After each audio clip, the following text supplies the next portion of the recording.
안녕하십니까. 저는 23년째 마음이 아픈 우리 사회 어린이들과 청소년들을 보듬어주는 일을 하고 있는 소아청소년 정신과 의사 천근아입니다.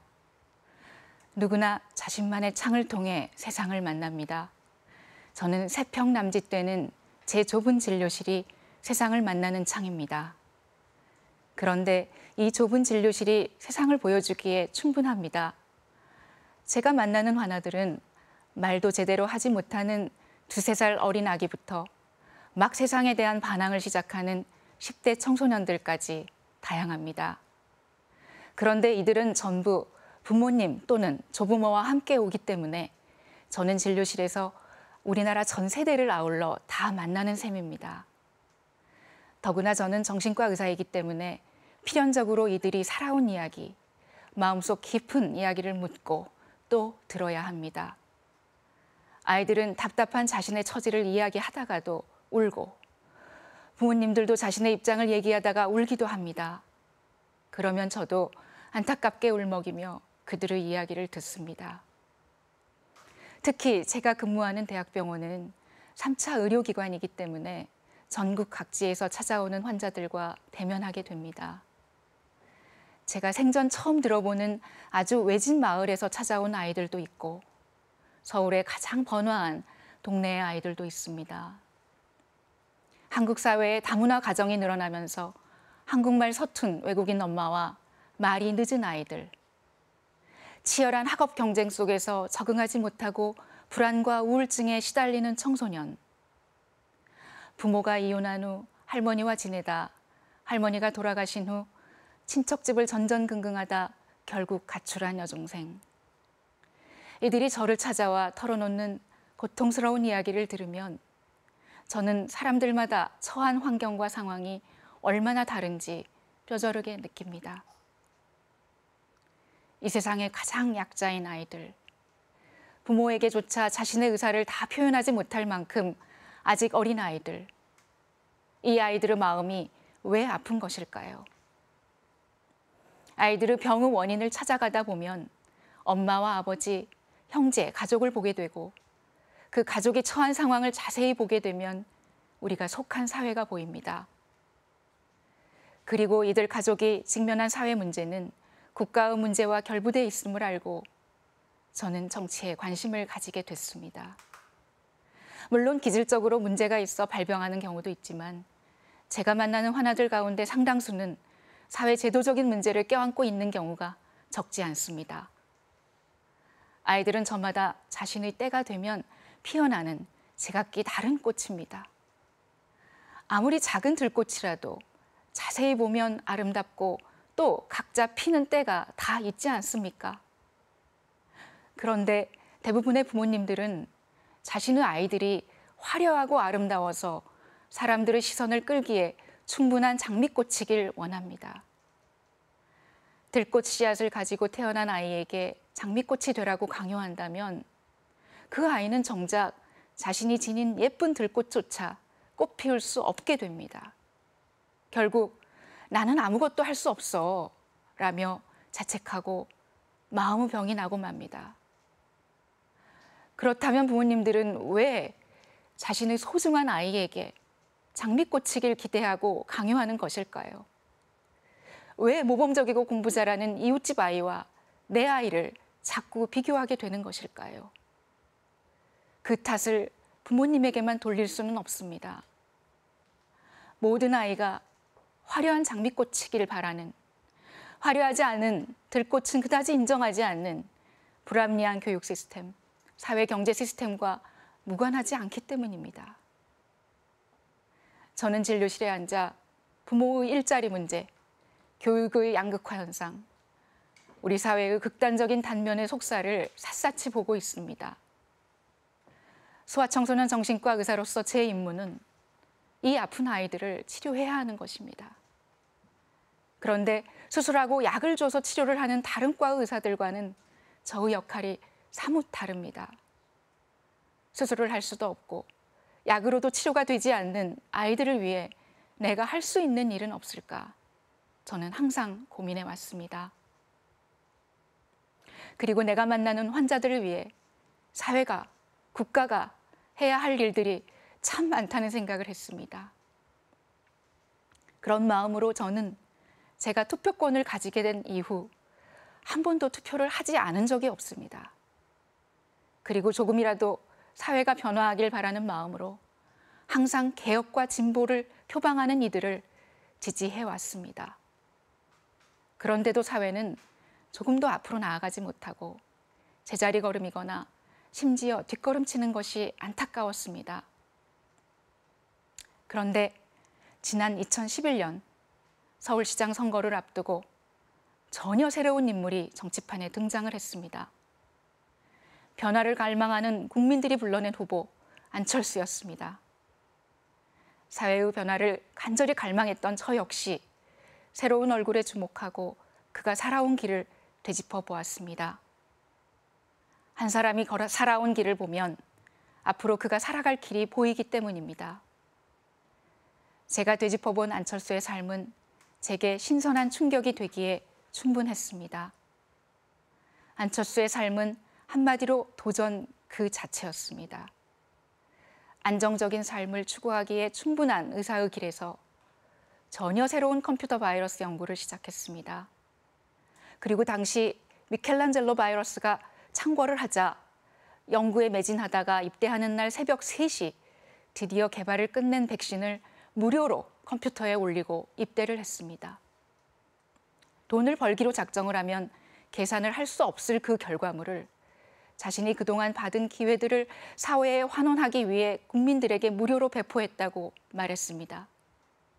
더 놀라운 것은 1997년 6월 미국의 유명한 컴퓨터 회사가 안철수를 직접 실리콘밸리로 초청해 회사를 둘러보게 하고 안철수가 개발한 컴퓨터 바이러스 백신 V3를 당시 돈 1,000만 달러에 인수하겠다는 제안을 합니다.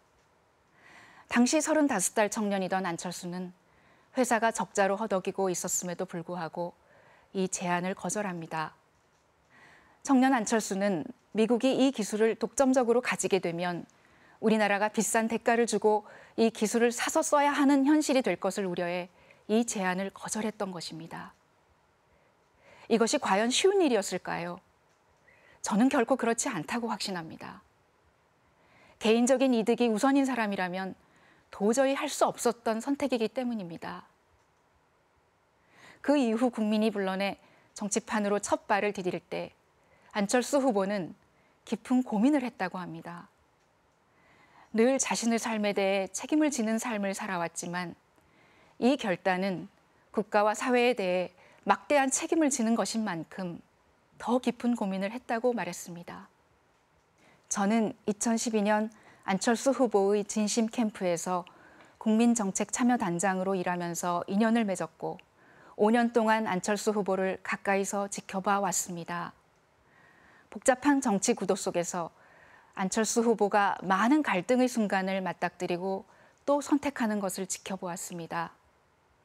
제가 안철수 후보의 삶 전체를 놓고 볼 때 분명히 믿는 한 가지는 어떤 선택의 순간에도 눈에 보이는 이득을 위해 혹은 사익을 위해 결정하지 않는다는 것입니다. 진실로 안철수 후보는 항상 공공의 이익을 위한 선택을 해왔습니다.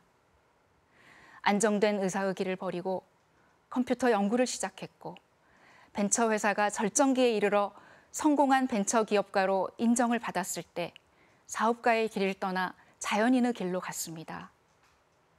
국민이 불러 정치판에 나왔지만 고뇌 끝에 서울시장 후보도 양보를 하고 떠났습니다.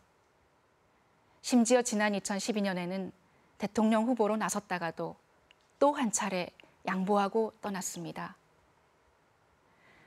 자신이 손에 쥔 것을 내려놓을 수 있는 용기, 그것은 어쩌면 새로운 일에 도전하는 용기보다 더 큰 용기입니다. 내면적으로 정말 강한 사람만이 할 수 있는 결단입니다. 저는 안철수 후보의 이런 삶의 궤적들을 볼 때 안철수 후보가 누구보다 강한 사람이라고 확신합니다. 동시에 누구보다 유연한 감성을 가진 사람이기도 합니다. 국민들의 마음을 누구보다 잘 알고 있고 정치인의 논리가 아니라 상식적인 논리로 국민들을 바라보고 공감하는 후보입니다. 차마 말로 할 수 없는 세월호의 아픔과 자신이 투표로 뽑은 대통령을 자신의 손으로 탄핵시켜야 하는 상황을 겪어낸 대한민국 국민은 지금 모두 심각한 외상을 입었습니다. 이럴 때일수록 국민의 아픔을 공감하고 위로할 수 있는 대통령이 필요합니다. 저는 안철수 후보가 바로 국민의 손을 맞잡고 같은 눈높이에서 국민의 아픔에 공감할 수 있는 대통령이라고 확신합니다. 존경하는 국민 여러분, 지금 대한민국은 거대한 변화와 변혁의 순간에 직면해 있습니다. 4차 산업혁명의 도래라는 대외적인 상황에도 직면해 있습니다. 다가올 변화들을 준비하고 변화에 대한 적응력을 키워야 합니다. 과연 누가 미래를 예측하며 변화와 혁신을 이끌어 대한민국의 내일을 설계해야 할 대통령인지 판단해야 합니다. 안철수 후보는 삶 자체가 변화와 도전의 삶이었습니다. 도전의 순간마다 의미 있는 결과를 만들어내기도 했습니다. 지난 2011년 안철수 후보는 자신이 보유한 안철수 연구소의 보유 지분 가운데 절반인 1,500억 원을 사회에 기부했습니다. 더 많은 혜택을 받으며 살아온 삶에 대한 사회적 책임을 행동으로 옮긴 것이라고 했습니다. 길지 않은 정치인으로서의 삶이지만 작년 총선에서 국민의당을 창당하자마자 한국 정치사에 몇 안 되는 3당 체제를 확립시키는 큰 결과물을 내었습니다. 창의적인 사람은 변화를 두려워하지 않습니다. 이번 선거 포스터만 보더라도 안철수 후보가 얼마나 창의적이고 혁신적인 사람인지 보여줍니다. 남이 가지 않은 길, 다른 사람이 한 번도 가지 않은 길을 가는 사람에게는 용기가 필요합니다. 국민의당은 이번 선거 로고송도 고 신해철 씨의 민물장어의 꿈을 개사하지 않고 그대로 사용합니다. 안철수 후보가 19대 국회에서 의료분쟁조정법, 이른바 신해철법 개정안 발의 과정에서 신해철 씨의 유가족과 맺은 인연 덕분이기도 하지만 무엇보다 이 가사가 담고 있는 내용이 우리 국민들이 처한 힘든 현실을 위로하면서 새로운 대한민국에 대한 꿈을 간직하고 있기 때문입니다. 민물장어는 멀리 태평양 마리아나 해구 수심 300m 깊이에서 태어나 여리디 여린 실뱀장어 상태로 어머니의 강을 찾아 회귀를 합니다.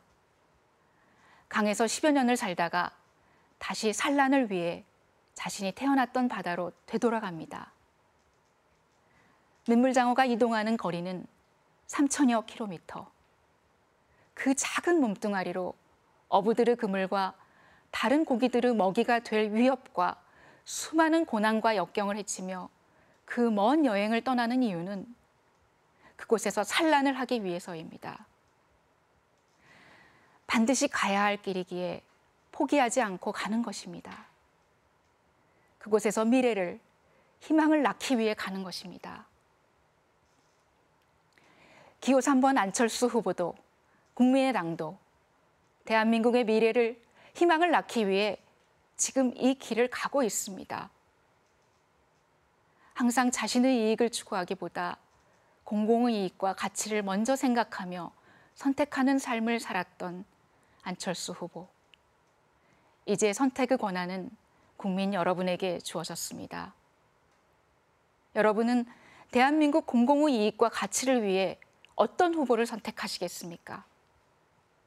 제가 바라는 세상은 저를 찾아오는 아이들이 줄어드는 세상입니다. 더 이상 마음이 아픈 아이들이 없는 나라입니다. 3월의 바람과 4월의 비가 5월의 꽃을 불러온다고 안철수 후보가 말했습니다. 우리 아이들도 마찬가지입니다. 부모님들의 바람처럼 아이들에게 항상 따사로운 햇볕만 비친다면 땅은 사막이 될 것입니다. 나무는 꽃을 피워 올리지 못할 것입니다. 때로는 바람과 비, 심지어 태풍까지 잘 견뎌내야 비로소 아름다운 꽃을 피웁니다. 우리 아이들도 그렇게 키워야 합니다. 그러려면 그런 교육 환경과 사회 환경을 바로 책임 있는 우리 어른들이 만들어야 합니다. 더 이상 아이들 앞에 부끄럽지 않은 어른들이 될 선택을 지금 해야 합니다. 국민 여러분, 그동안 1번과 2번에게는 이 나라를 바꿀 여러 번의 기회가 주어졌습니다. 그러나 나라는 바뀌지 않았습니다.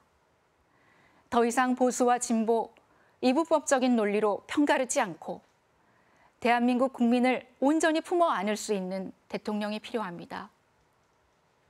새로운 변화를 두려워하지 않고 과감히 새로운 선택을 하는 용기를 가질 때 진정한 변화는 비로소 찾아올 수 있습니다. 비록 말싸움은 잘 못해도 정치를 바꾸라는 국민의 열망과 명령을 반드시 지켜낼 대통령, 4차 산업혁명 시대 급변하는 세계의 흐름을 잘 알고 전문가들과 토론이 가능한 대통령, 개혁 공동정부를 통해 통합과 협치를 잘 할 수 있는 대통령, 미래를 대비하고 만들어갈 대통령, 바로 안철수가 해낼 수 있습니다. 안철수를 찍으면 안철수가 됩니다. 국민이 이깁니다. 국민들이 진정으로 원하는 나라가 다가옵니다. 이 나라를 바꿔줄 미래 대통령 기호 3번 안철수 후보에게 여러분의 소중한 한 표를 행사해 주시길 간곡히 부탁드립니다. 긴 시간 경청해 주셔서 감사합니다.